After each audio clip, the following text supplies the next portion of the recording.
nation. Hebrew kingdom building.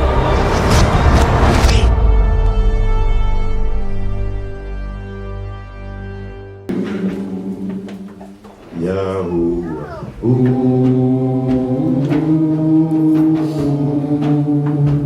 Todah,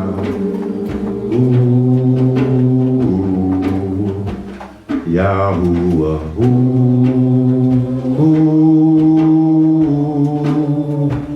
Todah,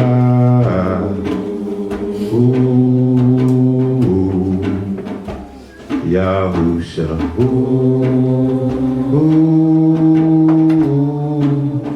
he's so through.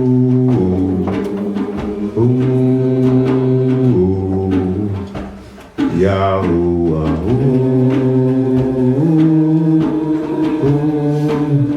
Mika Mocha,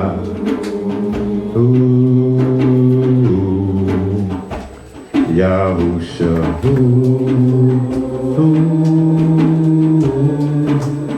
who's like him?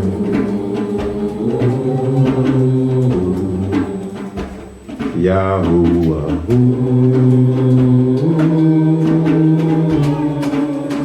Mika Mocha,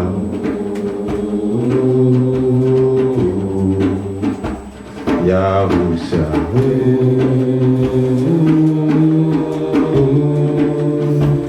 Todah,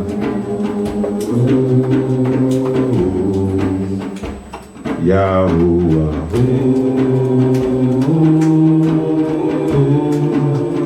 who is like him?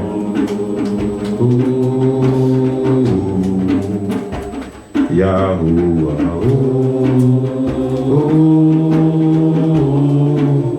Mika Mocha,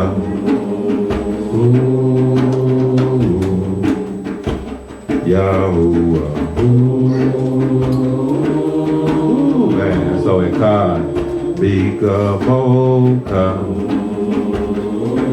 It'll take y'all no time to get in that car, man. Yahusha,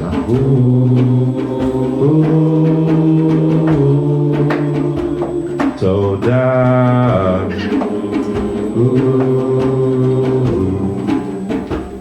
Yahuah,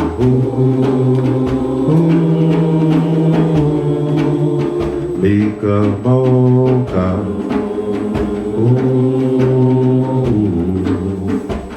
Yahuah,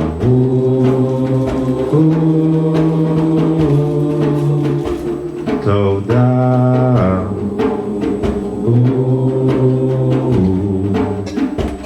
Yahusha,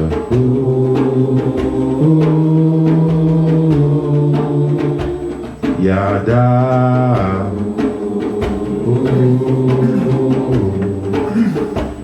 Yahuah.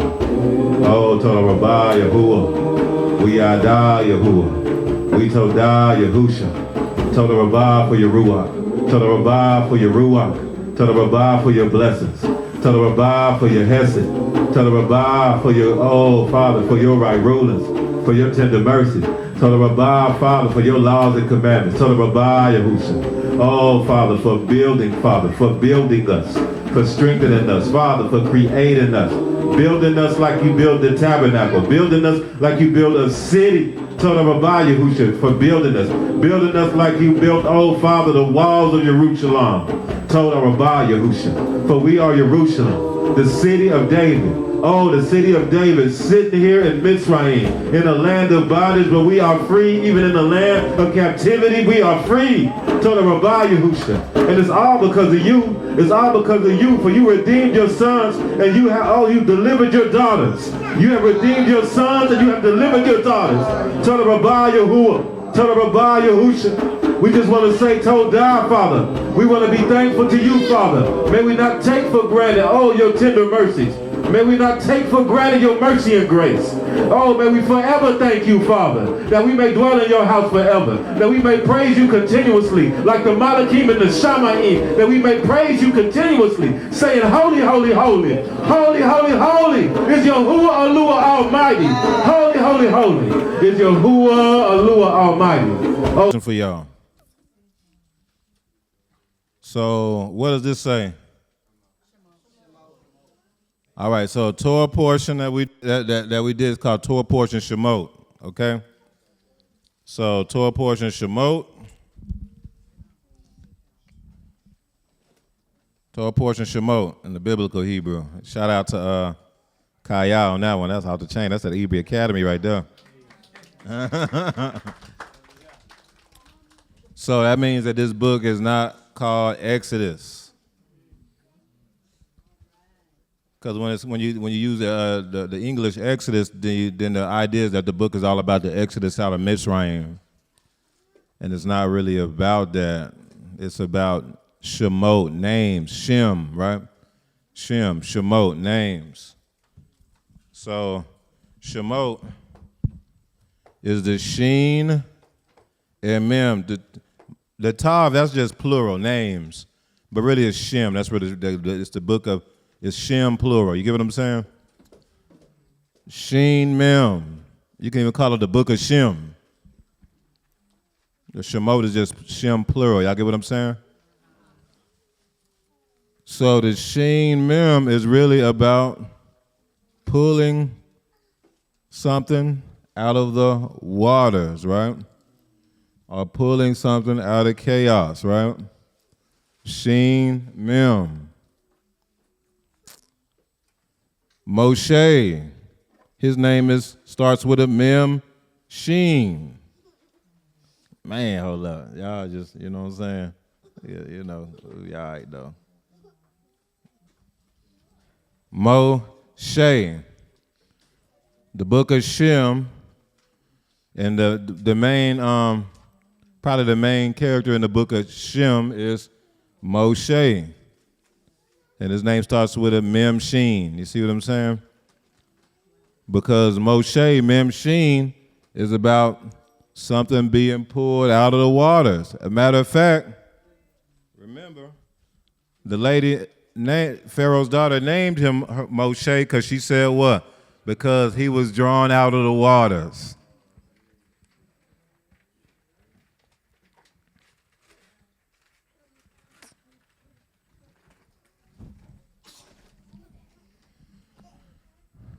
The book of names is about names. That's why the book of names starts out with what? A bunch of names, don't it? It say these are the people who went into Mitzrayim, I believe, and it goes through the different names and the different lineages. You know what I'm saying? But this is what I want to talk about on this Torah portion. Let's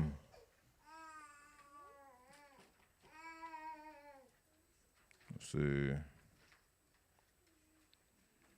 This Torah portion is about really, one thing I want to point out from this Torah portion, because it's Shemot chapter 1 all the way through chapter 6, is that this Torah portion is really a big, one theme of this Torah portion is showing how significant the Akio were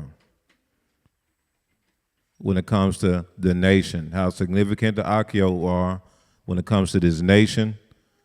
Basically, Yahuah used the Akio to save us. Yahuah used the Akio to save us. Let's start with verse 1. Let's let Dawid read.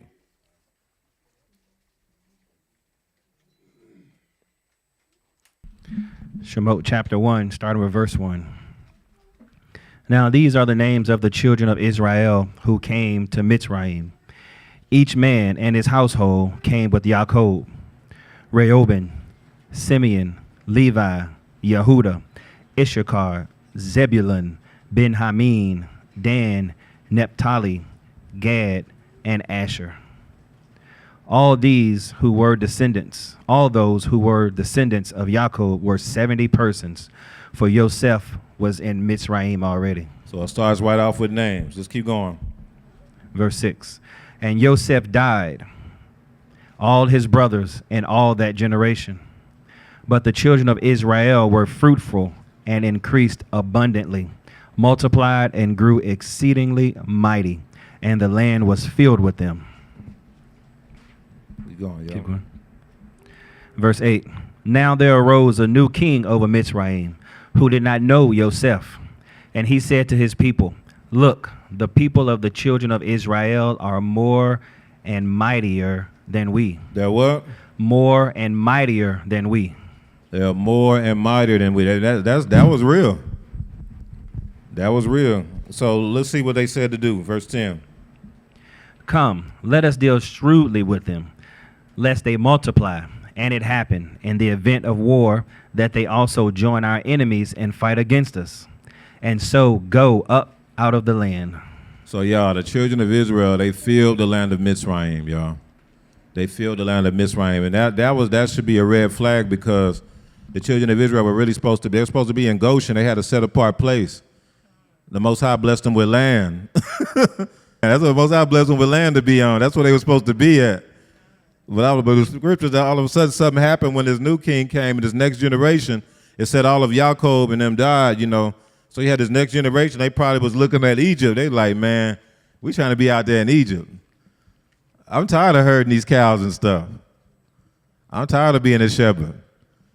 I'm trying to go out there in Mitzrayim and be out there in this city.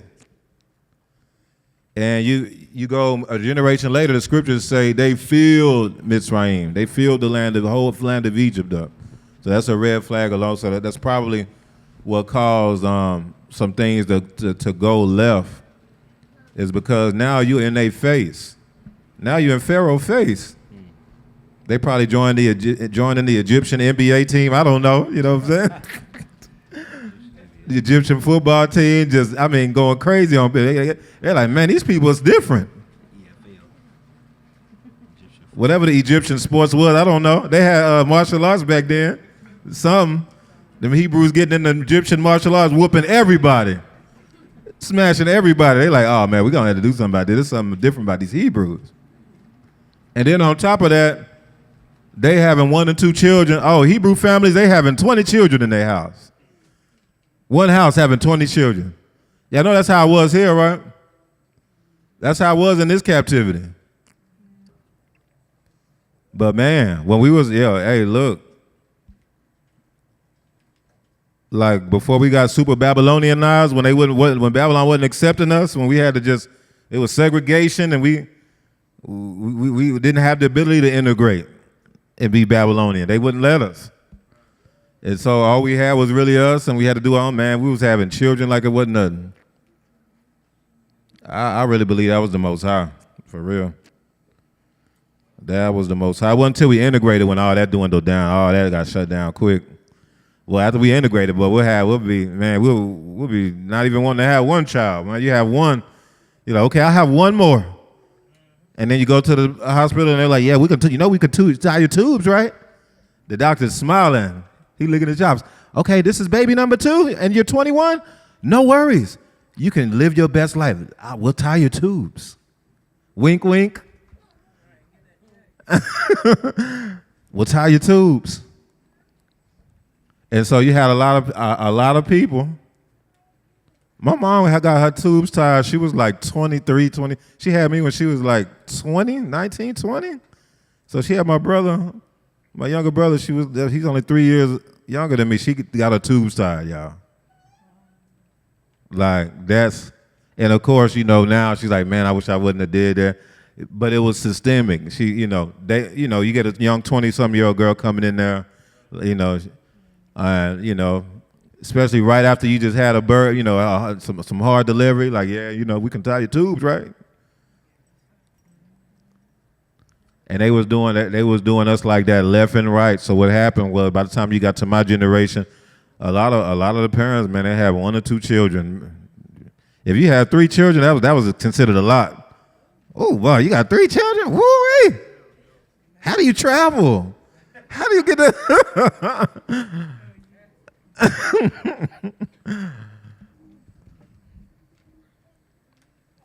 But remember, he said, come, let's deal shrewdly with them. That word is actually the same word for wisdom, like wisely, like a hokam. That comes from hagma.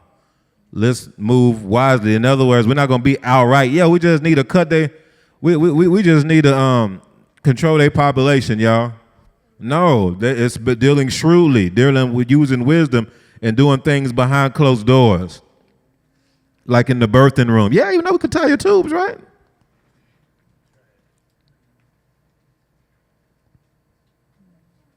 That's weird. That's shrewdly going in. Women going in for a checkup. Yeah. So have you thought about reproductive health? Yeah, you take these chemicals and it'll keep you from getting pregnant. You can do all kind of sexual immorality. You can do all kind of fornication and you won't get pregnant. Just take these chemicals.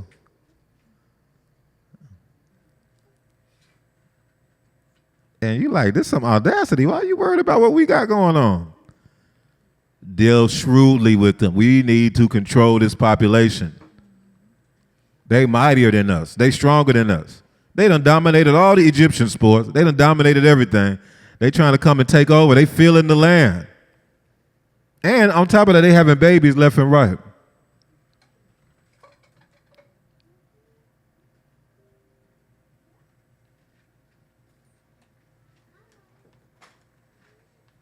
Keep going, y'all. Verse 11. Therefore, they set taskmasters over them to afflict them with their burdens. And they built for Pharaoh supply cities, Pithom and Ramesses. So now they building cities, y'all. And it's supply cities. Ain't that interesting? That's interesting because they knew that the Israelites were through at building like supply, like building supply strongholds or supply fortresses, because Yaakov did that. He built like these storehouses so that they would be saved and they would be through when Mitzrayim was through. Yaakov saved Mitzrayim. Yosef, my apologies. Yosef saved Mitzrayim because he built these storehouses. I submit that's probably related to these supply cities. You see what I'm saying? It's like these strongholds where you have storage, you have food, and you have reserves, and probably even weapons and all kind of things. Like, yeah, we know we finna have y'all doing, man, because y'all off the chain with this stuff. Yeah. Yosef and them, yeah, we just gonna make y'all do it, though. We're gonna make y'all do this. Israel always been a kingdom building people, y'all. We always been that. Keep going. Verse 12. But the more they afflicted them, the more they multiplied and grew. And they were in dread of all the children of Israel. They were afraid, y'all. So let's see what happened. So the Mitzrites made the children of Israel serve with rigor. So that's abad. So that goes back to abad, to serve like a servant. But remember, we're supposed to abad Yahuah. You see what I'm saying? We're supposed to abad Yahuah. But so what happened was, instead of them abiding Yahuah, serving Yahuah, the Mitzrites said, no, we're going to make them serve us. See, we got to understand that. How come every time that, why do you think every time Yasharel fell off and started worshiping other Aluas, the major consequence for that is what? Captivity, right? What is captivity? Now we got to serve some other nation. When you serve that other nation, now you can't freely serve Yahuah. You see what I'm saying?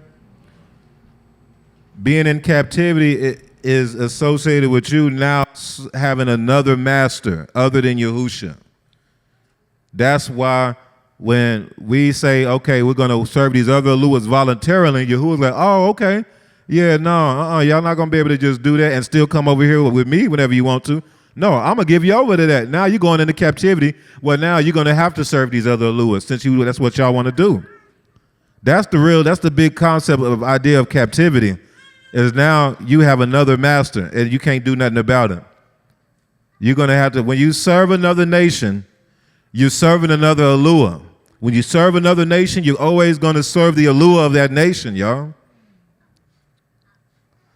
Because the Elohim are usually the leaders associated with that Alua or in that nation. There's usually physical representations of that Alua that are running that nation who you're going to serve. And as you're serving that physical representation, you're serving that Alua. Pharaoh was given over to another Alua. We know that. Didn't Pharaoh say he was in Yahuah? He thought he was in Yahuah. I submit it was because he was. Yeah. And so with them serving Pharaoh, they were serving another god.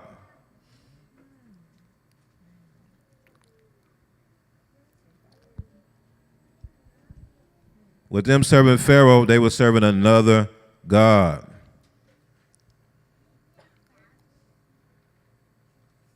You want to serve these other Yahuahs? You want to say, okay, I'm going to make it to where you're going to have to do that now. Captivity. That's why I really believe Yahshua probably did something, knowing the pattern of the scriptures. They probably did something. When they start filling up Egypt, they probably started dealing with the Egyptian Yahuahs and all kind of stuff. And so the Most High let them get given over to that and go into captivity. Because there's just never been a time that I can think of throughout all the scriptures where Yahuah allowed Yahshua to go into captivity just because Pharaoh decided that he wanted to. For hundreds of years? Oh, no. It sounds like Yahshua probably did something. You see what I'm saying? Just looking at the pattern of the scripture. Let's keep going. Verse 14. And they made their lives bitter with hard bondage. In what? In mortar, in brick. And in what? And in all manner of service in the field. Let's keep that in mind. So they had to serve the Most High in mortar and brick, okay? Come.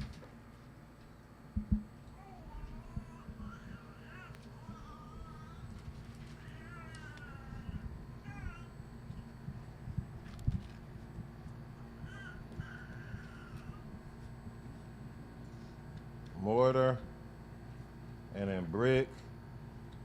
In all kind of what?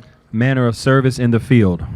So that's really it's really saying all kind of abad, or maybe it might say like abadah or something like that, but it's based off of abad.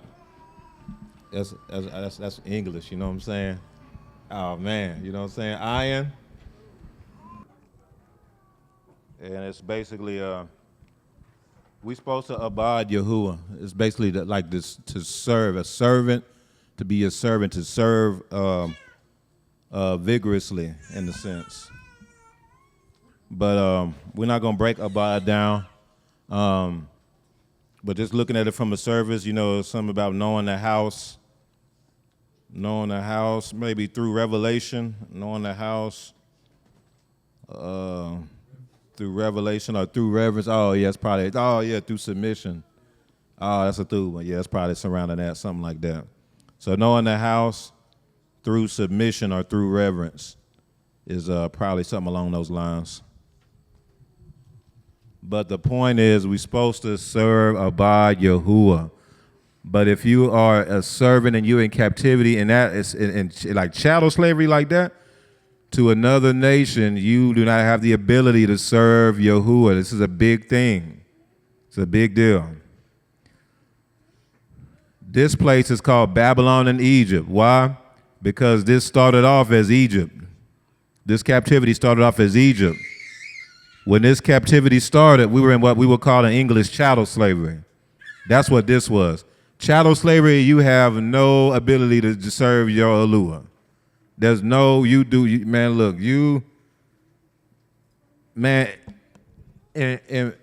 if you got caught reading the scriptures, they was killing people. The slave would get hung just for getting caught trying to read the scriptures. Like, no, you're going to serve who we tell you to serve. That might be nothing, or it's going to be some, serious Jim Crow Christianity, boy. Boy, it'll be some KKK type of Christianity, too.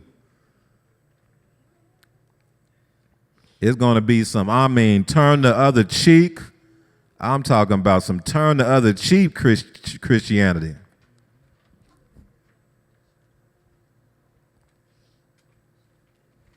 So I talked to Bakiri, about this a long time ago.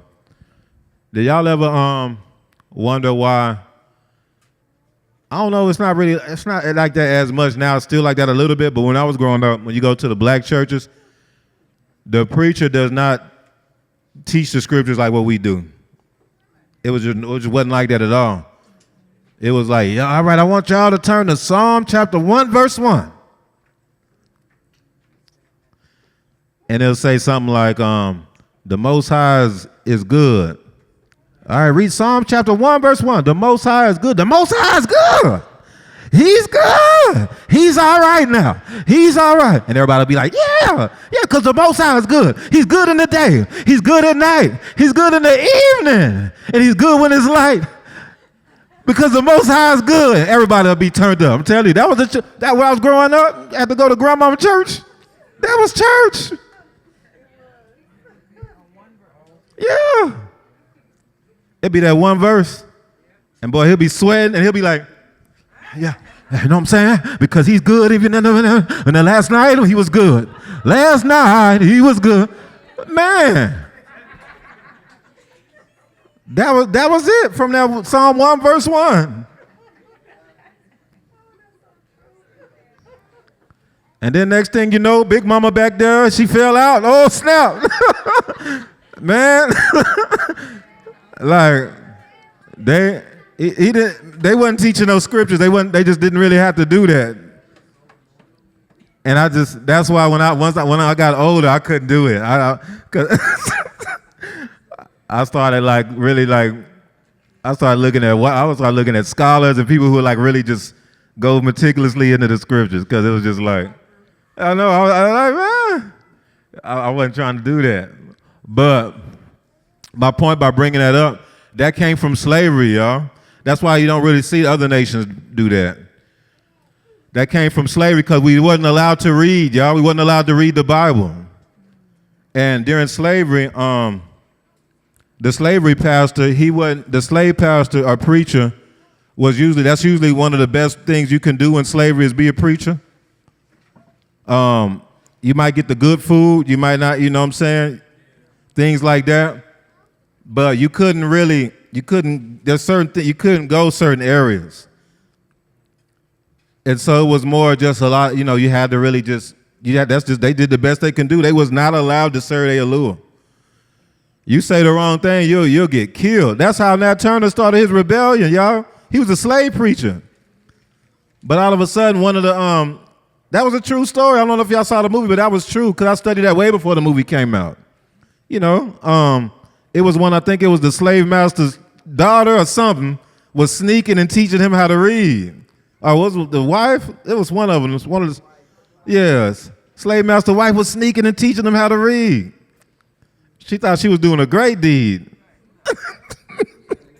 He started reading the scriptures. He like, oh snap. Y'all know he woke up. He like, oh snap, this about us. Oh man, this about us. He started reading Torah. Y'all know that the Torah caused him to rebel. Reading Torah caused him to rebel against the slave master, y'all. When he read about Moshe and how Yahuah freed the children of Israel from captivity, that did it. He's like, man, this ain't what I thought the Bible was saying. They ain't tell us nothing about this. This is crazy. Nah, this slavery stuff ain't good, man. He was teaching us that the Bible says the slavery is good and we're supposed to obey your master. Slaves, obey your master and all that. He rebelled. He ended up raising up one of the greatest slave rebellions in all history in this captivity, for real. This came from a preacher who all of a sudden he just learned how to read the scriptures. That's it.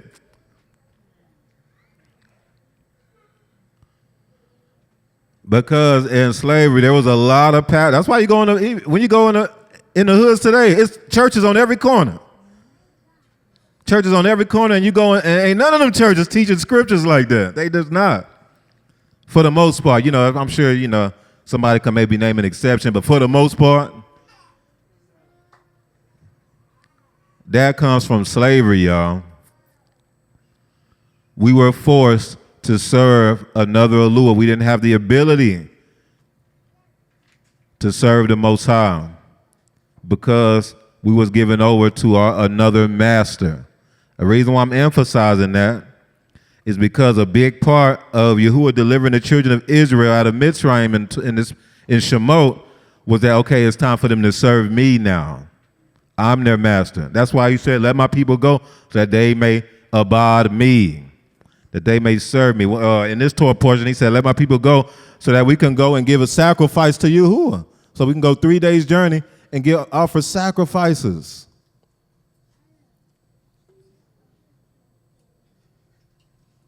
Why were they saying that? Because they wasn't allowed to. They wasn't allowed to serve Yahuah. But they're realizing, oh snap, we having a Yahuah. Moshe visited them and was like, man, Yahuah raised up an individual. He visited an individual and said, hey man, I'm the Yahuah of your forefathers. Like I hear the cries of my people. Yeah, I'm gonna let him go. And so he's going, and now these people are like, oh snap, we have an Yahuah. There's an Yahuah assigned to us. All praise to the Most High. We just need to get released from this captivity so we can serve him. We just need to get released from this bondage so we can serve him. All right, keep that in mind. So let's look at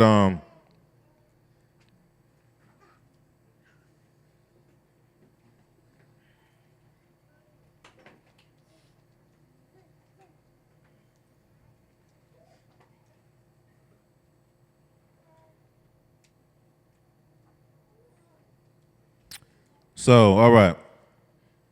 So the first thing on the scene, let's look at verse 20 in chapter 1. Let's look at this situation surrounding the Archeo. Let's start with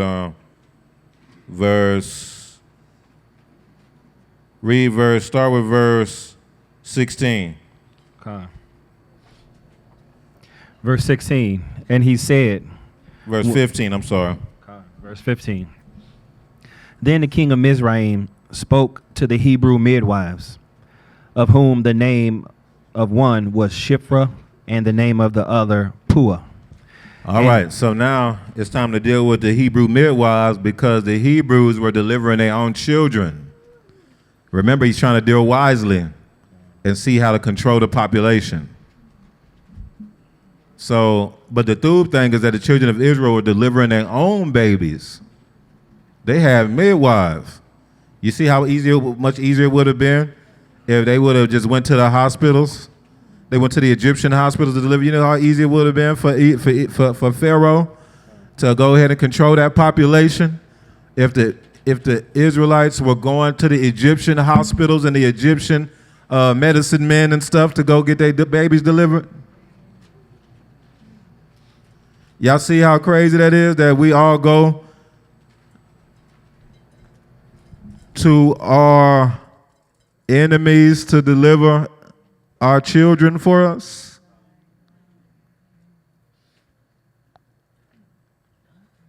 I don't want to scare people, but look at the statistics surrounding black women and delivering babies in them hospitals. You know how easy it is? You think, okay, Pharaoh went to the midwives. He told them, I need you to kill these babies. What did the midwives do? They didn't do it, right? What if they was going into them hospitals and Pharaoh was saying that? It would have been nothing. Oh, well, this is coming from the king. Why do y'all think abortion is a thing right now? Because it's illegal. It was passed down through legislation. Oh, it's legal. Let's do it. Abortion clinic up in every hood.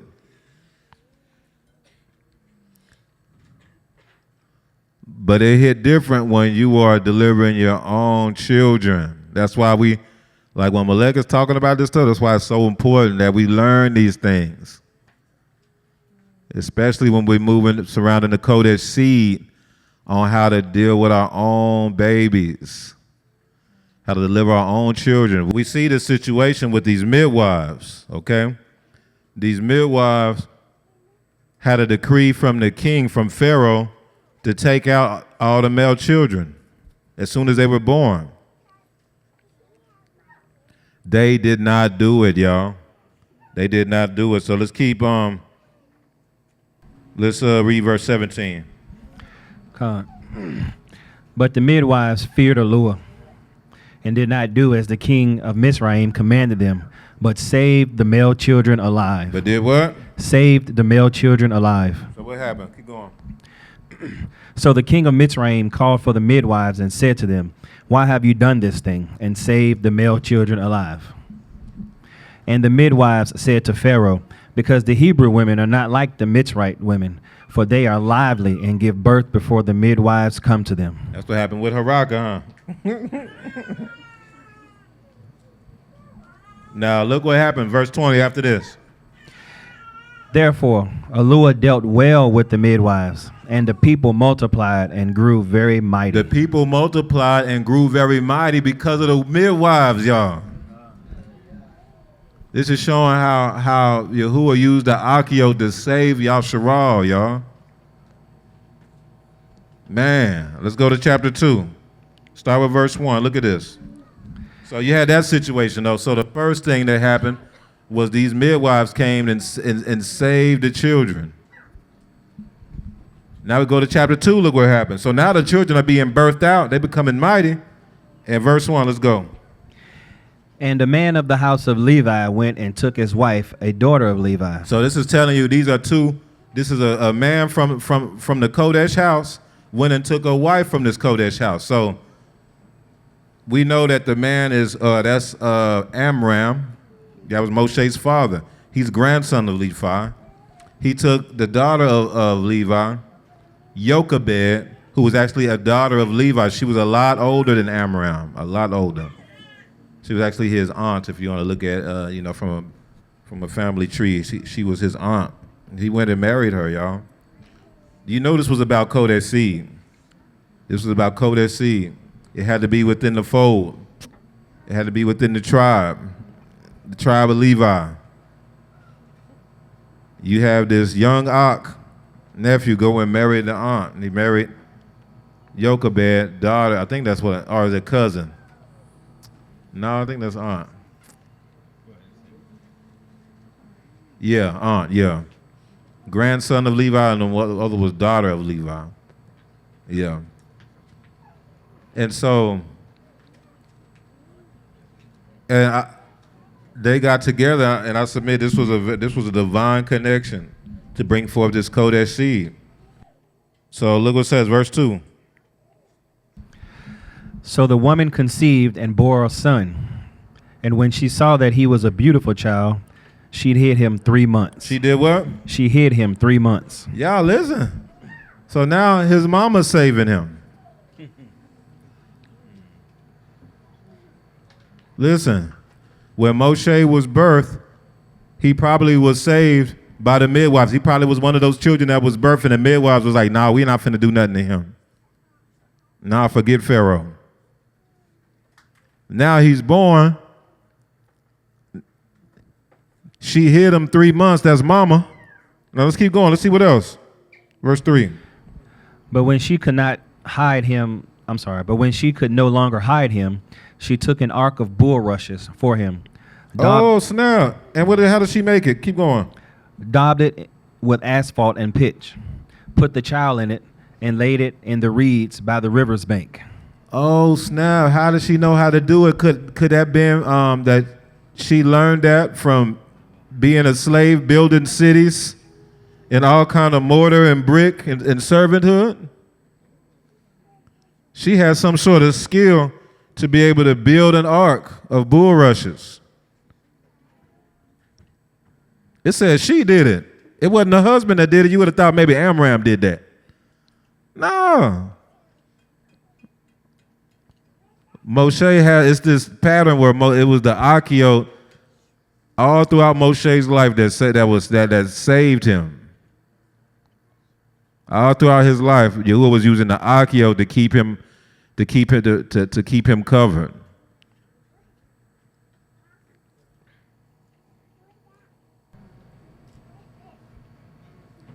So she put the child in this ark and she laid it in the reeds by the river's bank. So, y'all, could you imagine this? Listen, think about this. And look at verse 4. Read verse 4. And his sister stood afar off to know what would be done to him. Y'all, think about this, y'all. Think about how this had to been. This is Moshe's mama. She made this ark. It probably was like real through, because the Israelites, they built whole cities for Pharaoh. And she knew they were making bricks. She probably was part of that.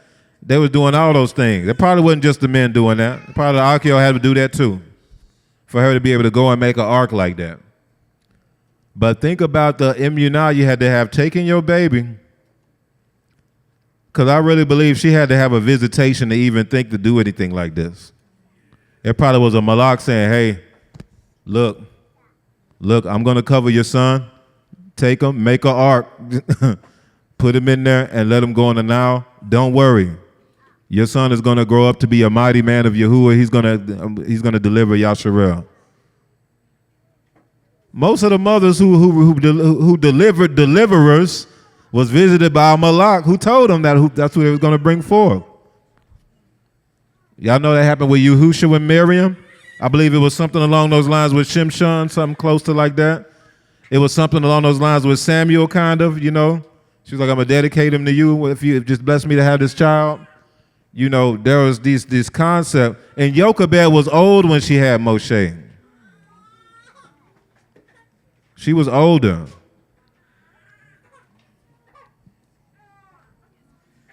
Imagine the immunar, you got your baby, you putting them in that ark. You going to the Nile River. Think about the Nile River, that's like the Mississippi River. Huge. The Nile River, I believe, is the biggest river in Africa, y'all. I believe it's the biggest one in Africa. If it's not the biggest, it's in the top two to three. The Nile River.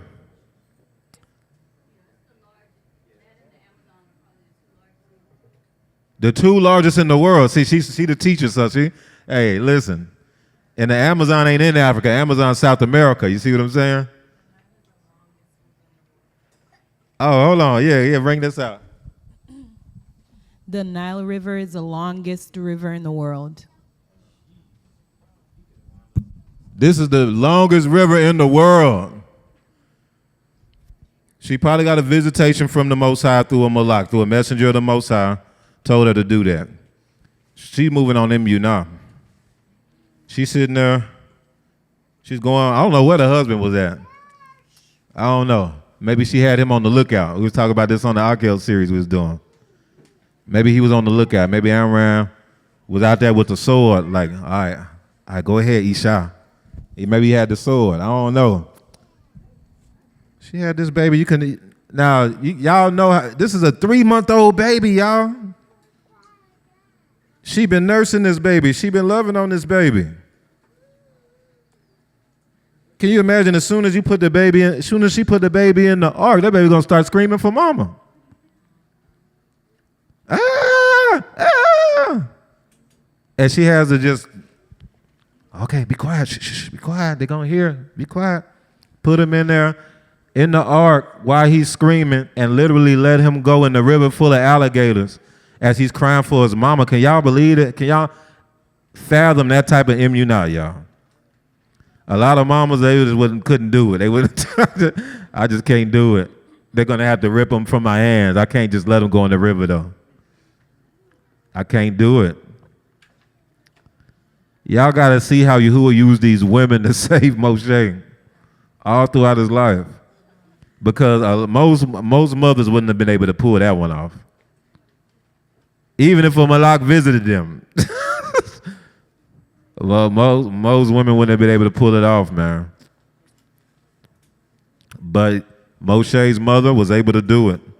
The malak probably told her, man, he's going to be a deliverer of Yasharel. Don't worry, I got him. I'm going to protect him. She let that baby go and watched him go. He probably was crying for mama the whole way. She probably was watching as they floated down. It's like, man. But we know what happened, right? Let's keep reading. Verse 5. Then the daughter of Pharaoh came down to bathe at the river, and her maidens walked along the riverside. All of a sudden, another daughter, another female comes, right? Isn't this interesting? And when she saw the ark among the reeds, she sent her maid to get it. And when she opened it, she saw the child, and behold, the baby wept. So she had compassion on him and said, This is one of the Hebrews' children. Then his sister said to Pharaoh's daughter, Shall I go and call a nurse for him from the Hebrew women, that she may nurse the child for you? And Pharaoh's daughter said to her, Go. So the maiden went and called the child's mother. Then Pharaoh's daughter said to her, "Take this child away and nurse him for me, and I will give you your wages." So the woman took the child and nursed him. So she got to nurse her own child. You have Pharaoh then saved the baby. Pharaoh's daughter, I'm sorry. This is all Akio, y'all. This is all Akio being used. You got his sister getting involved in the situation, and then his mother gets back to the baby to take care of him and get paid for it. That's what it sounds like, at least. And then the child grew, and she brought him to Pharaoh's daughter, and he became her son. So Pharaoh's daughter literally covered Moshe in this situation.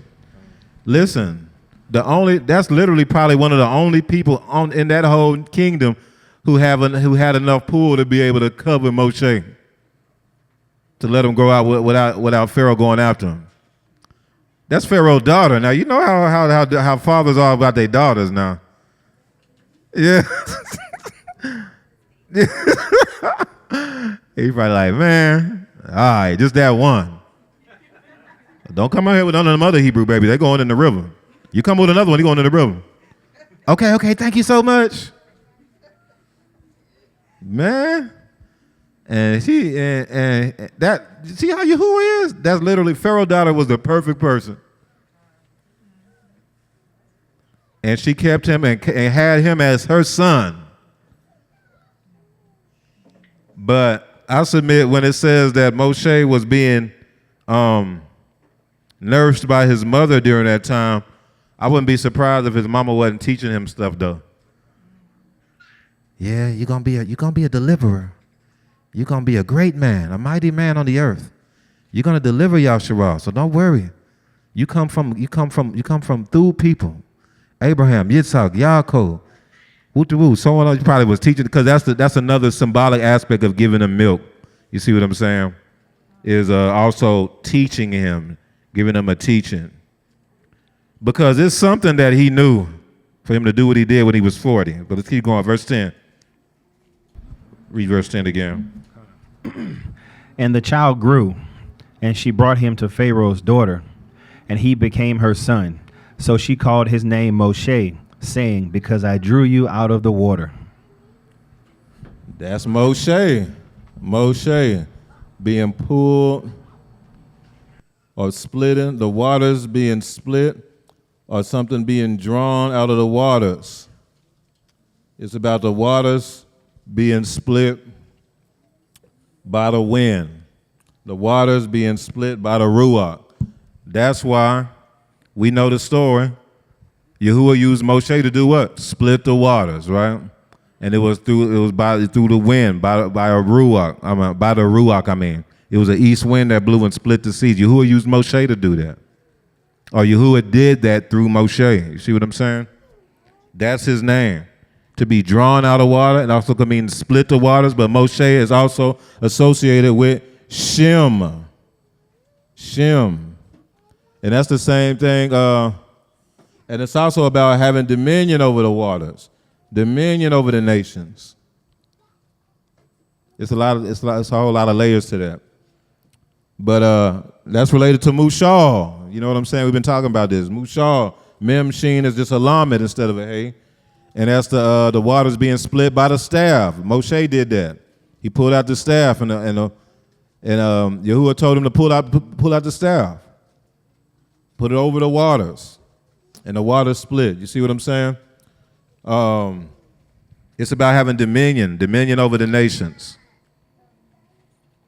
All right, now, so you see all these instances where Yahuah used the Akio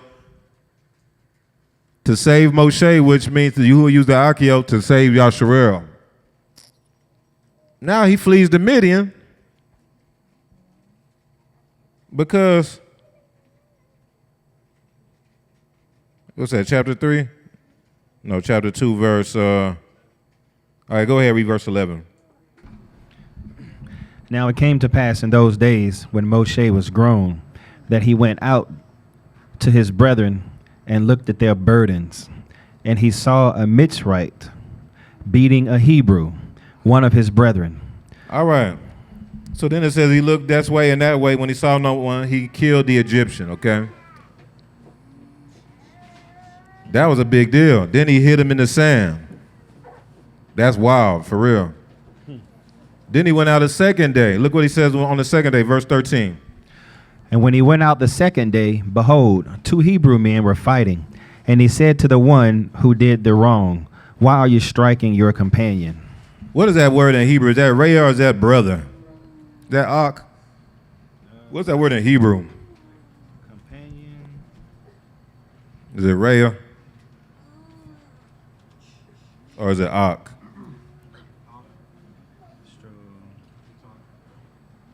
It's a whole different word. It's Raya? Okay. So it's your neighbor, in other words. That's way more than companion. No, he's letting you know, why are you striking your brethren? That's your brother. That's your, Raya is your neighbor, meaning of your nation. We talked about it a long time ago, but we won't go deep into that right now for time. But it's about your neighbor, meaning like your brother, though, someone who's of the same tribe as you, nation as you. What this is showing is that something happened to where Moshe was trying to be like this revolutionary all of a sudden. Like, I'm sure the slaves will always would be fighting each other over different things, but he had this thing in him where first he killed the Egyptian. Something happened, rose up in him to where now he's trying to deliver Yasharal. He's trying to deliver the Israelites before his time. It was like in him, he couldn't help it. He saw the Egyptian beating the Hebrew, so he looked, and he killed him. Ain't no telling how he killed him. He probably knew something. I told y'all, these Israelites knew how, man. Some martial arts, some. And he killed him and hit him in the sand. He's trying to deliver Israel. He's trying to do it single-handedly. Out from this bondage. Then he sees 2 Israelites fighting each other, and he's probably astonished. He's like, man, why are they fighting each other? We in captivity together. Why can't we just be united? Why can't we? Does that ring a bell? Why are we fighting each other? He was trying to be the Martin Luther King of that day. He was trying to be Malcolm X, Martin Luther King mix. He was trying to be a revolutionary. And this is the proof that that's what he was trying to do, because look at their response. Keep reading. Verse 14. Then he said, who made you a prince and a judge over us? Yeah, that's what they're trying to say, man. Who you think you is? You trying to be Mr. Leader? You think you trying to be Mr. Judge and leader over us? Who is you? Then he said, do you intend to kill me as you killed the Egyptian or something? Now he's trying to call him out because he's saying, man, you trying to be Mr. Righteous. What? Didn't you just you trying to kill us too? Like you killed that other dude over there? So Moshe knew he was going to tell on him. So he fled. In his wisdom, he ran. He's like, oh, snap. Moshe feared. He said, surely this thing is known. And so he fled to Midian, okay? Now we skipped a verse, and now you see that Midian, he fled to the wilderness. This is the same wilderness where they dwelt for 40 years too. So Yahuah, in all this stuff that Moshe is going through, Yahuah has his purposes under the table too. Why do you think one of the reasons why Yahuah chose Moshe to lead the children of Israel through the wilderness? Moshe actually lived in that same wilderness for 40 years before he went and pulled the children of Israel out through there. Yeah. He knew that wilderness inside out. He literally lived there for 40 years under Yithro as a shepherd. See what I'm saying? It's kind of like how it was with similar to like when Yahushua called out Kepha, he said, come on, I'm going to make you fishers of men. It's like Yahuah called out Moshe while he was a shepherd and said, okay, come on out from being a shepherd. I'm going to make you a shepherd of men now.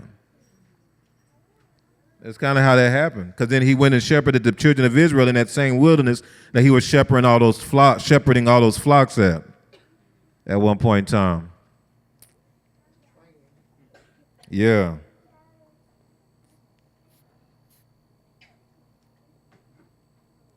So you got these 7 daughters. Let's read verse.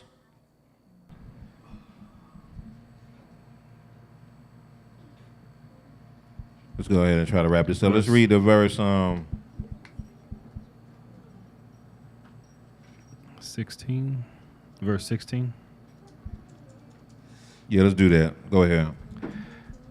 Now the priest of Midian had 7 daughters, and they came and drew water, and they filled the troughs. They came and did what? Drew water. All right, I just want y'all to point that out. That's in his name. Yeah, it's a play on words. It's about the drawn water, drawing the things out of the waters. It's about drawing water. Moshe or Shem. Keep going. And they came and drew water, and they filled the troughs to water their father's flock. Then the shepherds came and drove them away. But Moshe stood up and helped them and watered their flock. When they came to Reuel, their father, he said, "How is it that you have come so soon today?" All right, so I want to point out verse 17 when it says, "But Moshe stood up and helped them." Y'all listen, that's not what that says. It says it's actually more aggressive. Moshe had stood up and like delivered them from the shepherds. He like saved them. You see what I'm saying? It wasn't like, oh, he came, oh, do y'all need a helping hand? All right, no, like there's a lot stronger word in that used for that in the Hebrew. You see what I'm saying? Moshe like delivered them, and then Moshe watered their flock. Okay, keep going. Verse 19, and they said, "A Mitzrite delivered us from the hand of the shepherds, and he also drew enough water for us and watered the flock." All right. So, why was Moshe so quick to fight for them? Because I'll submit Moshe had beat him up. Moshe was like this wild, like, he had skills. Like, it was something about Moshe because I'll submit he beat up them 7 shepherds. They was messing with them females, and I really believe Moshe probably had a soft spot for the Yahuah because it was the Yahuah who been saving his life all his life. And he had a soft spot when he saw these dudes being extra towards the Yahuah. I mean, I could see it. I could see it clearly. I mean, I'm telling you, I could see it. I could see him walking up, and then the shepherds, the big bad shepherds, it's a bunch of them, not even 7 of them. It's 7 daughters. They're just getting water. They're righteous. They're innocent, but at the same time, they're vulnerable because they're women. And you got these big bad shepherds. Ha ha ha! What you doing at this well? They're like, I'm just helping for my father. Yeah, not no more. This is my well. But nothing. Gone. My well. But my father. Go. Then all of a sudden, Moshe come from the shelter. Hey, hold on. Leave them alone. Oh, look at this guy. Who's this guy? Mr. Savior guy, huh? Yeah, we're going to have a good time with you. It's only, you just by yourself? They probably tried to surround him, and Moshe probably did some crazy Bruce Lee stuff.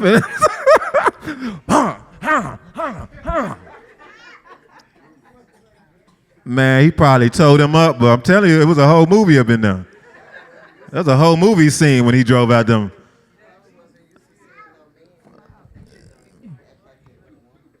Yeah, he probably went used to through point. In Egypt, they worshipped women in Egypt. That's part of the Egyptian belief system.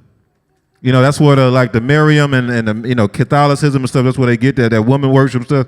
So where it comes from is like ancient Egypt and Babylon. And so he probably was real surprised when he saw them moving like that. Like what? Whooped all of them. He did for Yithro to be like, man, let him stay here and marry my daughters. Who would be like that just for someone giving the daughters a helping hand? I have a daughter. I wouldn't be like that. I'd be like, thank you. That's about it. No, he was like, nah, let him go. Wait, yeah, he need to come stay with us. No, marry one of the daughters. I got 7. Son. I always be bringing up that Coming to America when that dude came in, when Hakeem came in there, he was like, son, when he knew that he was nobility. You know what I'm saying? And Moshe ended up, he probably didn't know, Yithro probably didn't know the whole story. Moshe was on the run. You know what I'm saying? And them people was after Moshe. Man, oh, he know, man, this dude, man, done saved my man. Yeah, man, you can stay with us and work with us. Moshe, the scriptures say Moshe was content to dwell with Yithro. He was content. Listen, he had to be content to be, man, he went from being in Egypt, being in the city, being nobility, to literally living a simple life, being a shepherd in the wilderness with Yithro. And y'all know that he was fully submitted. He had to submit to Yithro. He submitted. Yithro became his Ab. Yithro became his Ab, and you'll see that later on. All right. So then, you have a situation that happens where the burning bush happens, right? The burning bush situation happened, and then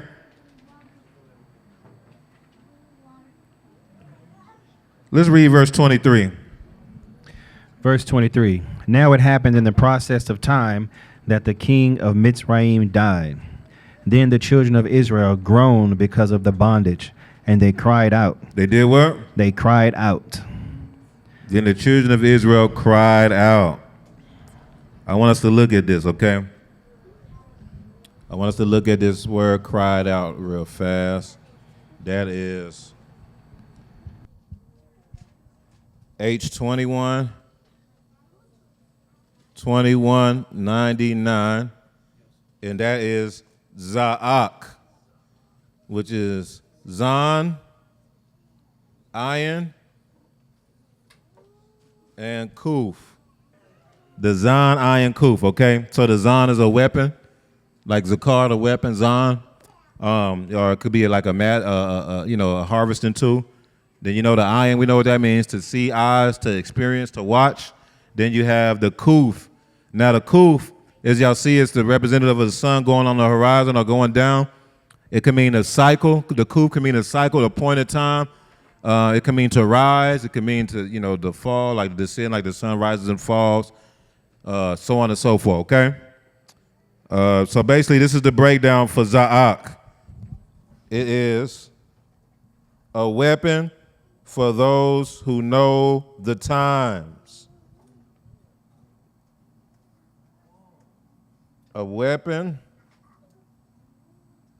for those who know the what? Times.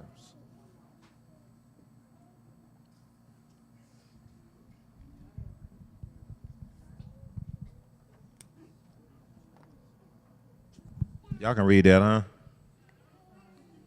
All right. It's a weapon for those who know the times, Because read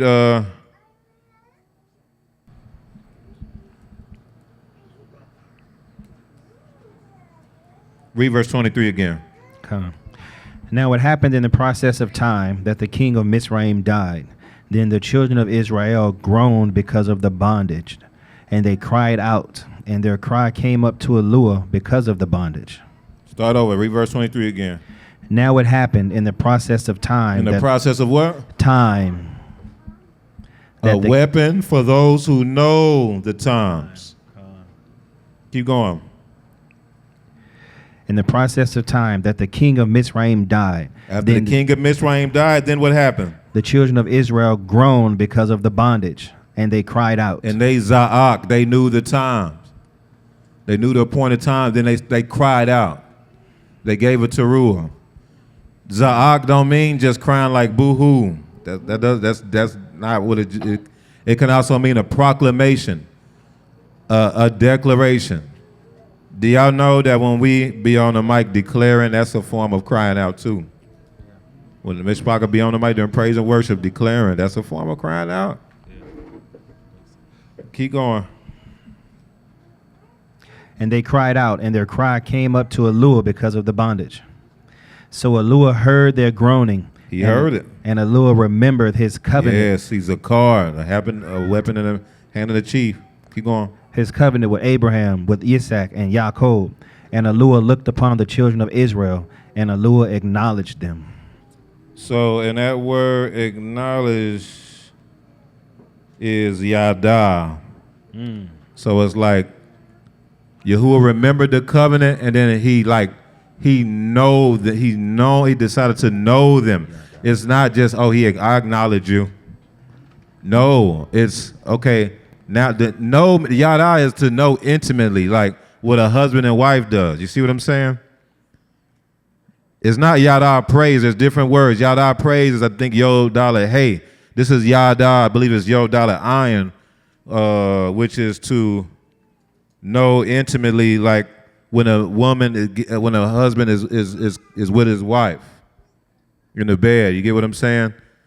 When the Malachim on Sodom and Gomorrah came and they said, hey, get out of the way because we want to know them. That's yada, yo dollar iron. That's this yada. Y'all get what I'm saying? And so what this is showing is that the Most High remembered his covenant.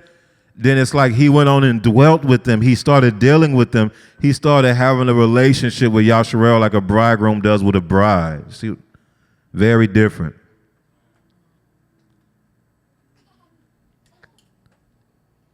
Oh, we gotta look at this Hebrew because, man, acknowledge that didn't do it.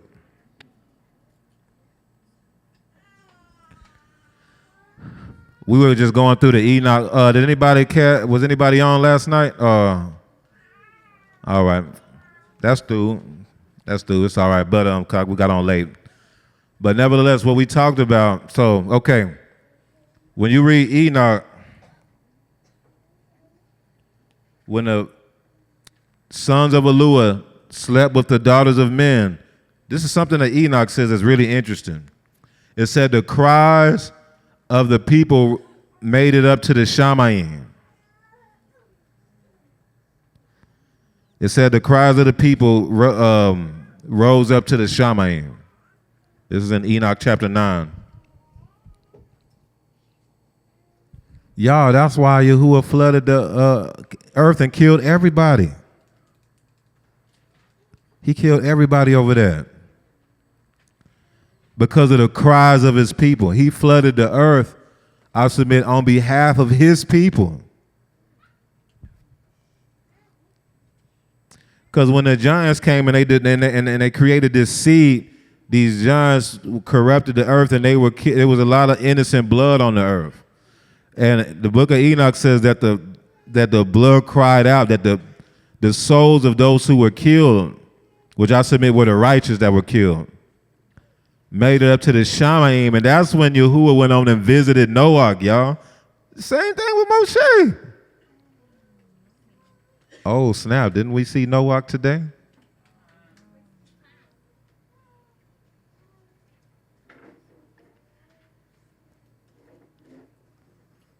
Because we'll be wondering, man, it's like, man, the Most High killed everybody.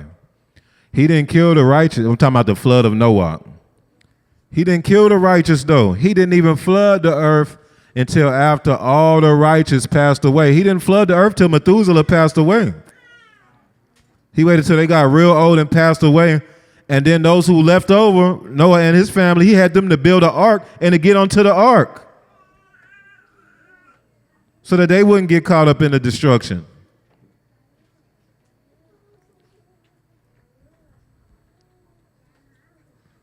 Yahuah destroyed. This means a lot. If this is true, that means Yahuah killed everybody due to the cries of his people, y'all.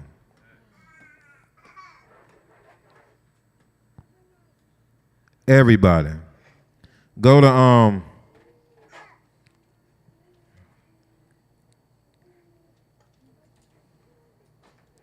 Revelation chapter 6. And we'll start with verse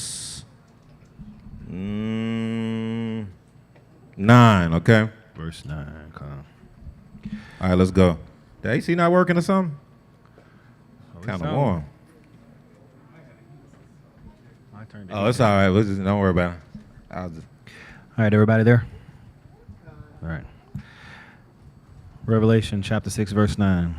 When he opened the fifth seal, I saw under the altar the souls of those who had been slain for the word of Yahuah and for the testimony which they held. So it was a seal opening, and you saw all these righteous people who were killed. This is the book of Revelation. And let's see what happened. Verse 10. And they cried with a loud voice, saying, How long, O... Is that Adon? I'll just say, oh, Yahuah. Okay. How long, O Yahuah, Kodesh and true, until you judge and avenge our blood on those who dwell in the Eretz? Like, y'all. And what happened in the book of Revelation? All you got to do is read it enough. Yahuah destroys everybody. He destroys everything on behalf of the righteous ones. They said, how long before you avenge? This is these innocent people, these righteous people who were killed. Their cry, what this is showing, because this is a snapshot of the Shamayim, because he said he saw this under the altar. He's referring to the Shamayim. So this is showing that their cries made it up to the Shamayim. And if you keep reading Revelation, that's when these judgments starts rolling out on the earth. Well, Yahuah judges the whole earth again, like he did in the flood of Noah. It's just this next time, or this time, is not with a flood, not with water. It's with something, you know.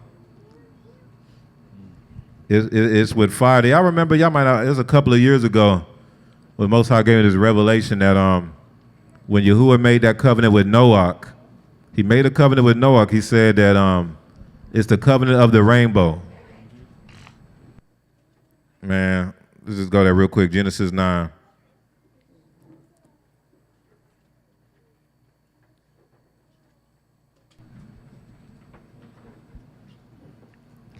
Starting with verse 11.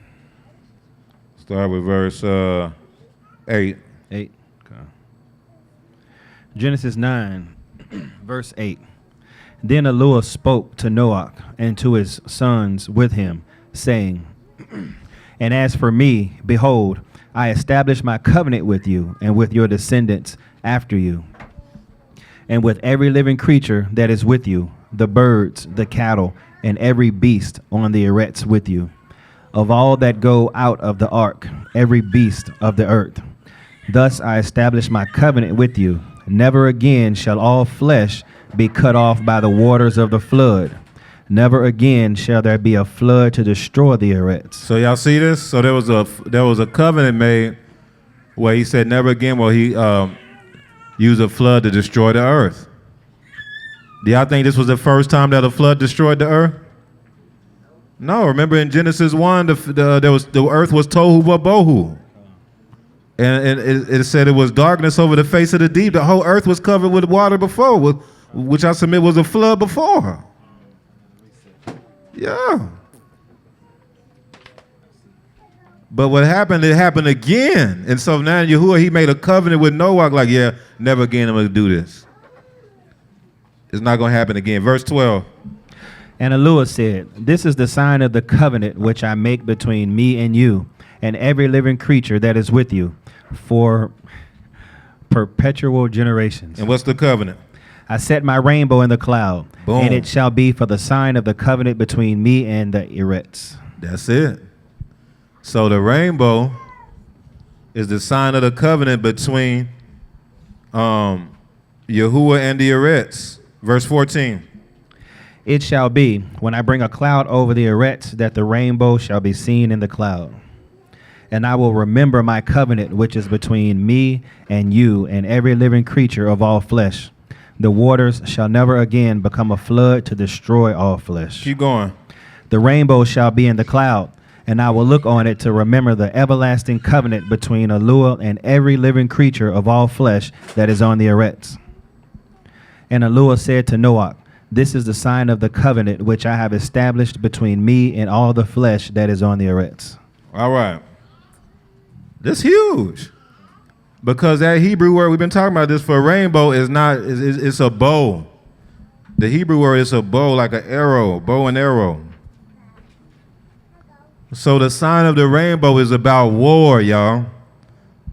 So what was veiled in this covenant is that the Most High would not destroy the earth, will flood no more. This time it'll be With fire. It'll be through war. It'll be with fire. You see what I'm saying? That's what was veiled in that, because the sign of the covenant was literally a bow. The instrument of war. The rainbow is a sign of dominion, an instrument of war. The bow. Didn't somebody see somebody shooting arrows too? Somebody saw that? Yeah. And then somebody saw something surrounding shooting arrows too, I thought. I know Emmy and I did a while ago. That was somebody else, all right. But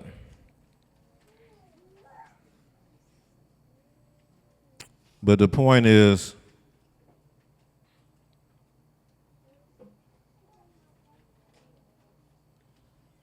that happened in response to the cries of the people, to all these innocent, righteous people being killed.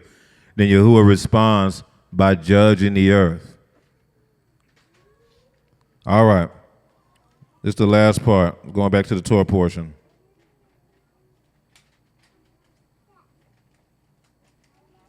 All right, so we have the situation with the burning bush happening, okay?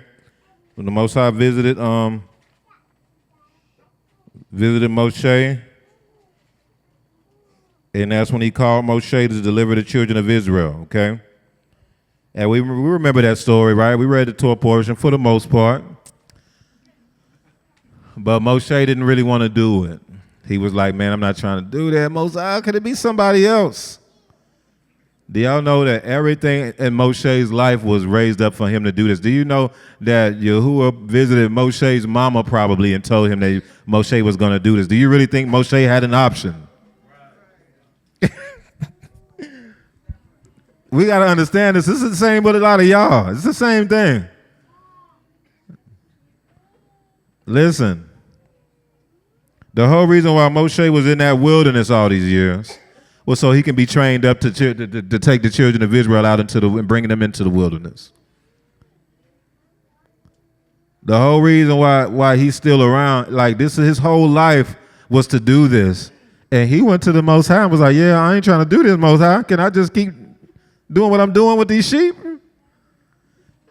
And the Most High was being patient at first. Y'all saw, if y'all read the story, he was being patient at first. Yeah, no worries. He kept coming with excuses. But what about this? I don't speak well. Like, yeah, no, I don't worry. Yeah, your brother can speak. Then he's still like, can it please be somebody else? Then the scripture say, then the Most High was angered. I was like, man.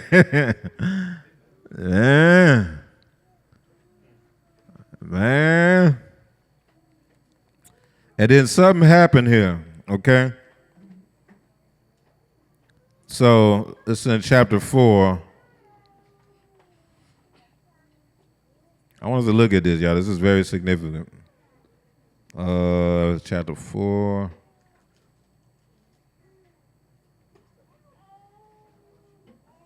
All right. So a whole lot of things happened, okay? The Most High called Moshe. Yahuah called Moshe to go deliver the children of Israel.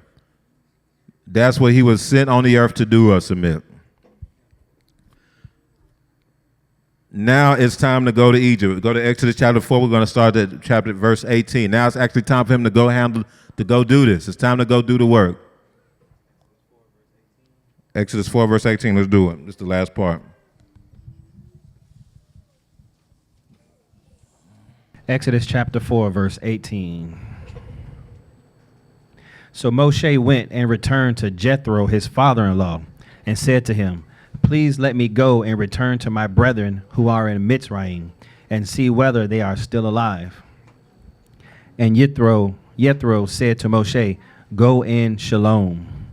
Now Yahuah said to Moshe in Midian, go return to Mitzrayim, for all the men who sought your life are dead. Man, that's deep. Keep going. Then Moshe took his wife and his sons and set them on a donkey, and he returned to the land of Mitzrayim. And Moshe took the rod of a lure in his hand. Yeah, so that was a special rod that could turn to a serpent. That's what they're talking about. Keep going. Verse 21. And Yahuah said to Moshe, when you go back to Mitzrayim, see that you do all those wonders before Pharaoh, which I have put in your hand. But I will harden his heart, so that he will not let the people go. Then he's telling them what you need to. He's even giving him the words to speak to Pharaoh. Yeah, I'm not gonna. You don't even gotta have to figure this out. I'm gonna tell you what to say. Look what he said, verse 22. Keep going. Then you shall say to Pharaoh, thus says Yahuah, Israel is my son, my firstborn. So I say to you, let my son go, that they may serve me. But if you refuse to let him go, indeed I will kill your son, your firstborn. Okay. So Yahuah gave him the instructions on what to do. Okay. He showed him all these things. He's like, it's time to go. It's time to do it. It's time to do what you literally were born to do. And look at verse 24. And it came to pass on the way at the encampment that Yahuah met him and sought to kill him. Oh, man. What happened? Yeah, he must have did something. Yeah. Listen, I want y'all to understand this for real. Some of y'all think you got options or something. Like, seriously, like you were sent here for a specific work. Do you really think you can do something different? Like, it's either this, for a lot of y'all, it's either this or you dead. For real. Like, this is what you are sent here to do, so if you veer away from that, that's it for you. For a lot of y'all, that's for real. Everything in your life was so you can be here, redeeming your blood. Everything from when you were born, every little thing you went through, every trauma you went through, even the parents you grew up in, even the hardships you went through, the chastisements you went through, your ups and downs, your victories, your losses, everything from day one was to lead you to here so that you can redeem your bloodline and be a part of the deliverance of the nation, y'all, and be a part of the building of the kingdom. But man, can we just be normal? Can I just work my job and just retire and, just live normally like other folks? Nope. No. And you got to be careful, for real. You got to be careful of where you let your mindset go when it comes to this. Because you don't know all that Yahuah did for you to be here, and for you to, if you act like that, that can be highly offensive to the Most High. You don't know all that He done for you to even be to this point. Do y'all know that the Shamaim is rooting for us right now? You got ancestors, you got you got family members rooting for you. For you were the chosen one to redeem the bloodline in the Shamaim.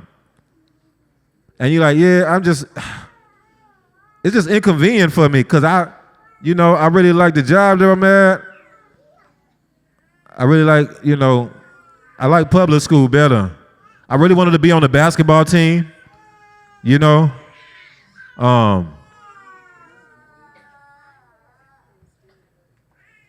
are you saying? I in my mind, I wanted to play football. I wanted to play college ball. So you know what? I just don't think this is for me. I'm gonna go try out I'm gonna go back in the world. You don't get choices like that. It could be either this or that's it.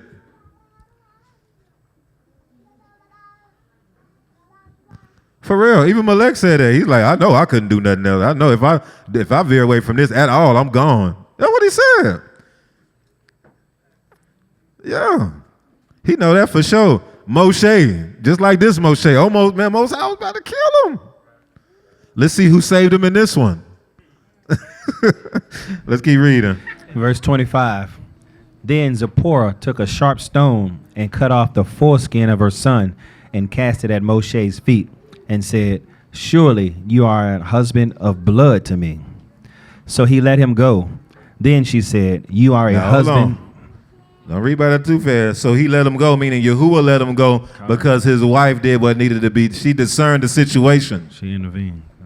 She discerned the situation, intervened, and saved him. He got saved by one of the Akio again, y'all. again.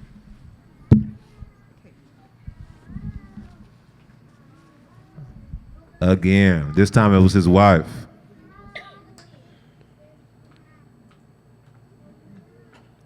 It don't even seem like he discerned the situation.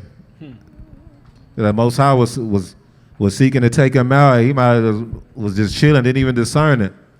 And his wife hurried up and jumped in and did what needed to be done for him to be through. Saved his life, y'all. And it wasn't until after this incident that, okay, now it's time to go and do the work.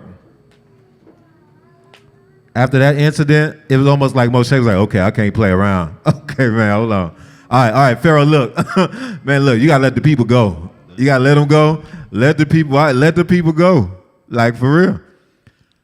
That's probably what led to Moshe really being all the way 100 toes down when it came to this thing. Because Moshe, he endured to the end in a sense. I know he didn't make it to the promised land, but he made it to the end as far as serving Yahuah. He did the work. You know what I'm saying? I know he didn't make it to the promised land, but he did the work all the way to the end.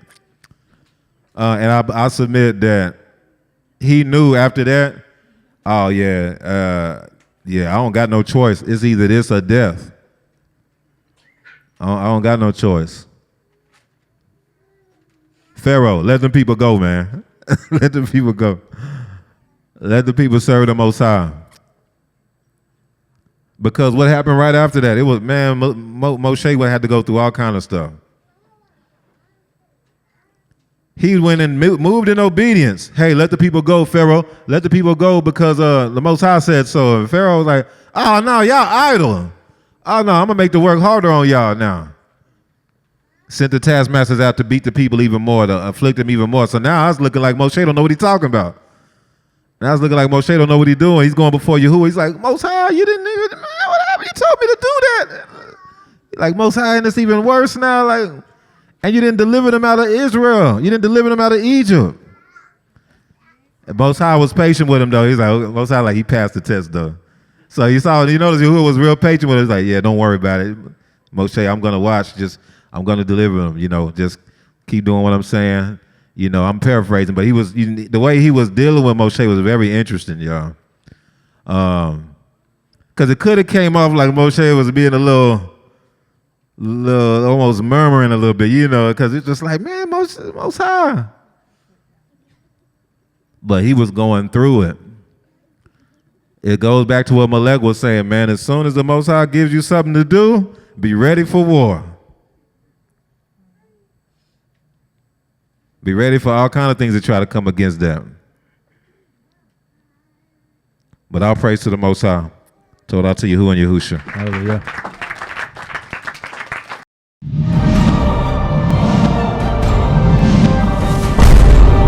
Rebirth of a nation. Hebrew kingdom building.